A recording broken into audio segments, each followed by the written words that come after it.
Clube Pet CBN, com Tatiana Saque.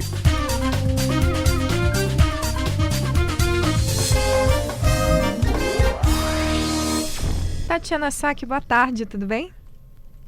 Boa tarde, Nadeja. Boa tarde aos ouvintes da CBN, tudo bem? Tudo certo. Já aproveitei que a gente tinha você aqui com a gente hoje para pedir mensagens dos ouvintes sobre seus pets, pedir foto, pedir os nomes. Daqui a pouco a gente pode registrar as participações, porque hoje você vai falar sobre um assunto super importante, que são as vantagens para a saúde de ter um pet, né? A gente cuida deles e acaba que eles beneficiam a gente também, né, doutora? Com certeza. Assim, inclusive comprovado cientificamente, né, muitos dos benefícios que os pets podem trazer para a nossa saúde, seja física ou psicológica, né? Eles são, eu falo que os animais, eles são doadores universais de amor, então só o fato da gente conversar com eles, eu converso com os meus animais, né? Só o fato da gente conversar com eles, deles receberem a gente com festa, de poder fazer um carinho, né? Ou até só o fato de você poder sentar e observar um aquário, já são suficientes, assim, para acalmar, para reduzir estresse, ansiedade, né? E fazer com que a gente relaxe. Mas existem inúmeros outros benefícios aí que são importantes, principalmente para crianças e idosos. Perfeito. Inclusive, eu tenho esse exemplo mais cedo, eu falei que eu tenho uma cachorrinha em casa, né, na casa da minha mãe aqui, e ela é inclusive um pet de suporte emocional. A minha mãe sofre de síndrome do pânico e a cachorrinha foi, enfim, treinada, adestrada e cuida dela durante desses momentos. Então, mas mesmo que não seja um cão de serviço, né, doutora, só a companhia ali, o cuidado no dia a dia já traz benefícios. Não, com certeza. E assim, eu não sabia que tinha cão de suporte para esse tipo de questão, né? Para questão de ansiedade, síndrome do pânico, mas eles são realmente recomendados para as pessoas que sofrem muito de ansiedade, eles são o apoio emocional, né? Muitas vezes as pessoas, inclusive, viajam com o animal junto, e ele acaba servindo ali de apoio psicológico e até na melhora mesmo, né, na questão de tratamento e tudo mais. Perfeito. Já vi, inclusive, muitos depoimentos de pessoas que têm em seus pets ali esse apoio, por exemplo, em momentos de depressão, né? A pessoa com inclusive, enfim, questões mais graves, pensamentos suicidas, e o pet acaba sendo ali esse apoio emocional mesmo, independentemente de ser um cão treinado para isso ou ser só o companheiro ali de casa. Sem dúvida. A gente percebe que eles são realmente esse apoio emocional, né? E eu tenho inúmeros relatos assim de clientes que vêm com o pet na consulta, né, e falar, ele é muito importante, ele me ajudou a sair de uma fase difícil que eu tava tendo, né, muitas vezes eles servem de apoio emocional para um luto, para uma perda importante que aconteceu na vida da pessoa, às vezes um período de transição ali, né, a pessoa muitas vezes pode estar desempregada, pode estar passando por uma doença grave, e os animais, eles acabam realmente servindo de suporte emocional, eles melhoram, eles trazem a sensação de segurança, eles melhoram a autoestima, e eles também, muitas vezes, são a força motriz da pessoa levantar da cama todos os dias. Pois é, justamente, né? A pessoa que tem o pet, dependendo, né? Se ela tem um cachorro, ela precisa, por exemplo, sair de casa, mas independente se tiver outros pets, precisa cuidar ou dar banho, alimentar, limpar a casa, fazer a manutenção daquele espaço. Isso tudo dá muito um propósito, né? Você ser responsável por uma vida. Exatamente, é o propósito. Ele vai, assim, né, o cão, muitas vezes ele vai necessitar sair para um passeio, ele acaba obrigando ali a pessoa que não quer sair de casa a sair, isso acaba fazendo com que ela se sinta, né, às vezes até forçada a socializar com as pessoas que estão ali na rua, a conversar com alguém, a fazer uma amizade. Às vezes o próprio cachorro, né, na hora do passeio ali, ele chama um outro cão e essas duas pessoas acabam se aproximando. Eu tenho uma amiga, uma grande amiga minha, que ela é madrinha de uma criança que veio de um casamento de um casal que ela conheceu na Praça dos Cães, Demais. né, então, assim, eles criaram um vínculo de amizade tão forte, né, que essa amizade já perdura aí há mais de 20 anos. Hoje em dia tem até os pet terapeutas, né? Tem os que vão nos hospitais, que ficam ali com as pessoas, dão aquele conforto.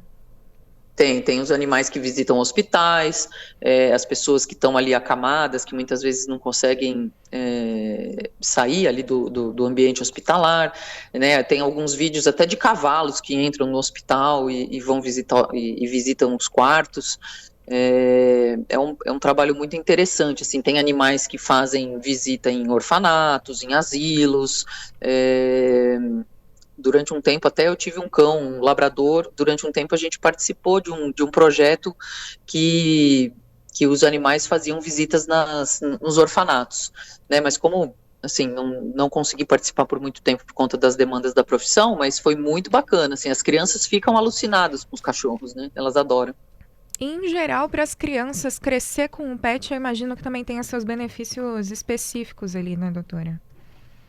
Tem muitos benefícios no desenvolvimento da criança, né, no desenvolvimento ali social da criança, principalmente, porque o animal ele ajuda a criança a desenvolver o vínculo afetivo, ajuda a desenvolver a empatia, né, acaba despertando um lado ali das crianças, ajuda as crianças a projetar os sentimentos, né, de alegria, de tristeza, de frustração, porque muitas vezes a criança está lidando ali com o ciclo de vida do animal, né? Ela vê o animal chegar filhotinho, envelhecer e morrer, então ajuda a lidar com os fatos da vida, né? Então, assim, ela realmente, para as crianças, tem uma série de lições aí que os animais ajudam a criança no seu desenvolvimento. E vejo muito para os idosos também, né? Muitas vezes estão ali mais sem companhia. É um desafio para muitos depois da aposentadoria, né? Se ver com muito tempo livre sem o trabalho. Exatamente. Os idosos, assim, são os que mais se beneficiam, assim, e muitas vezes, né, o idoso vive sozinho com o seu animal de estimação, né? Os filhos foram embora, né? Às vezes o cônjuge faleceu e a pessoa acaba ficando sozinha e o animal ou os animais acabam sendo a principal companhia do idoso, né? Então acaba diminuindo o isolamento, melhora a socialização, melhora até o humor da pessoa, contribui com a saúde mental, porque recebe estímulo ali direto, né? A pessoa tem que estar sempre ali lidando com o animal.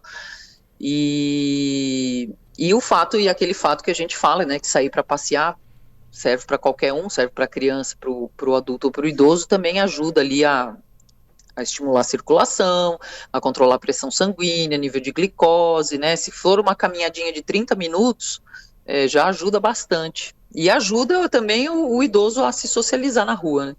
Com certeza. Agora, uma coisa que eu vejo muito, imagino que você deve ver relatos aí também, né, no trabalho, no consultório, são aquelas pessoas que não queriam o pet, são forçados a ter um pet em casa por outra pessoa da família, né, às vezes o cônjuge ou o filho, e aí acabam sendo conquistadas, né? Olha, eu vou dizer para você que são os que ficam piores depois. Sim. São os que ficam mais apaixonados, são os que ficam ali, criam um vínculo enorme, fazem tudo pelo animal e não conseguem mais se imaginar sem ele, né? O animal ele tem essa capacidade de fazer a pessoa perder um pouco da resistência, né? Então, eu acho que ele entra também nessa questão do ser humano conseguir expressar até emoções que ele não demonstraria com uma pessoa, ele acaba demonstrando ali com o animal. É muito engraçado isso, né? Às vezes a pessoa que não queria deixar o bichinho subir na cama, por exemplo, depois já tá dormindo junto. Dorme junto, dorme em cima do travesseiro. Lá em casa é assim. Inclusive ela me expulsa do travesseiro pra deitar no meu travesseiro e eu faço o que eu saio, né? Porque eu tenho noção de que é dono da casa. Mas eu não sei qual é o fundo médico para isso, assim, biológico. Tem muito aquela história de que o cão ou o gato, mesmo que ele tenha várias pessoas na casa, tem uma pessoa que ele escolhe, né? Que é o dono ou o tutor, enfim, o termo que a gente quiser usar. E aí muitas vezes acontece isso, né? A pessoa não queria, mas acaba sendo escolhida pelo pet também ali, como a sua pessoa principal da casa. Acontece muito, mas muito mesmo. Às vezes chega aqui o casal e fala: eu que quis o cachorro, eu escolhi o cachorro e o cachorro só vai com ele. entendeu? Só quer saber dele. Então, realmente, eu não sei qual a explicação biológica para isso, mas a gente vê acontecer com muita frequência. Ah, eu nem gostava de gato e o gato encasquetou comigo, só quer saber de mim, né? Então, assim, é bem comum, muito comum, realmente. A gente se sente especial, né, quando a gente é escolhido pelo bichinho, doutora. A verdade é essa. Com certeza. Agora, eu recebi várias mensagens aqui de ouvintes que compartilharam seus pets. O Jefferson Gava mandou que tem 5 gatos. Mila, Chuchuca, Rascal, Xixo, Biruguinho, só nomes sensacionais. Criatividade, né, Dédia? O Celso Domingos também mandou 2 pets exóticos que ele tem. Ele tem uma cobra, Adão, o Magnífico. E tem um jabuti também, diz que ele tem no mínimo 50 anos, meu Deus, mas tá bem pra idade pela foto aqui. Fiquei impressionado com a idade. Os jabutis vivem muito, acho que até, se não me engano, até 80 anos eles podem viver. Nossa, tá muito bem, tá? Pela foto aqui, o jabuti dele tá super bem. Ó, a Débora Barros tem 6 gatinhos, todos adotados, já castrados, sem acesso à rua, ressalva importante também. Kiron, Hades, Orion, Darkness, Sid Vicious e Ozzy Osbourne. A gente já imagina o gosto musical da Débora. Adorei todos os nomes, adorei. A Angelina Ballarini mandou aqui um vídeo, ela tem 2 cachorros, o Romeu e o Lizinho, um Rottweiler chamado Lizinho. Lizinho. Que fofo. E a gente também recebeu aqui, Deossi mandou foto da calopsita da neta, calopsita chamada Kika. Tem uma boa diversidade aqui de pets dos nossos ouvintes. Você tem o quê, doutora? Pois é, tá bem diversificado realmente, porque geralmente os cães e os gatos predominam, né, mas tem jabuti, tem cobra, tem calopsita, faltou um roedor só. Verdade. Praticamente. Eu tenho 4 cães e 3 gatos. Quais os nomes? Bom, os cães são a Rita, o Bip, o Nino e o Costela. E os gatos, Cleonice, Thomas e James. Ai, que fofo. O pessoal ficou me zoando aqui no estúdio porque a cachorra lá de casa chama Audrey Hepburn, porque minha mãe é muito fã da atriz. Geralmente a gente coloca no nosso pet um nome de alguém que a gente admira, né, que a gente gosta, então a gente vê nome de pet de atriz, de ator, de cantor, de seriado, às vezes um seriado que está em alta, ou novela, sim, personagem de novela. Eu vi recentemente, acho que era no TikTok, veterinários falando das situações em que chega o pet e o tutor e troca os nomes, porque a gata chama Maria Beatriz e a tutora chama Luna. Exatamente, também já aconteceu comigo, algumas vezes. Esses nomes de gente em bicho não dá muito certo. E a gente estava falando aqui, doutora Tati Adalberto, tudo jóia? Boa tarde. Ei, Adalberto, boa tarde. Que a gente percebe que algumas situações, estava conversando com a Nadete aqui com o Borém ao longo do programa, que parece que os pets, eles adotam de alguma maneira ali as características ali, a personalidade do seu tutor. A gente sempre fala assim, né, quando a gente conhece um gato, um cão, por exemplo, né, nossa, ele tem uma característica ali que lembra fulano de tal, lembra o tutor dele, seja na questão da aparência física, que é algo bem mais subjetivo, obviamente, mas na própria questão da personalidade. Isso também, de alguma maneira, pode ter algum tipo de implicação, essa característica ali, da personalidade do tutor com o animal de estimação, doutora Tati? Olha, a gente percebe assim, eu percebo na minha prática do dia a dia, né, que, por exemplo, se você tem uma pessoa muito ansiosa, né, muitas vezes esse animal tende a ser ansioso.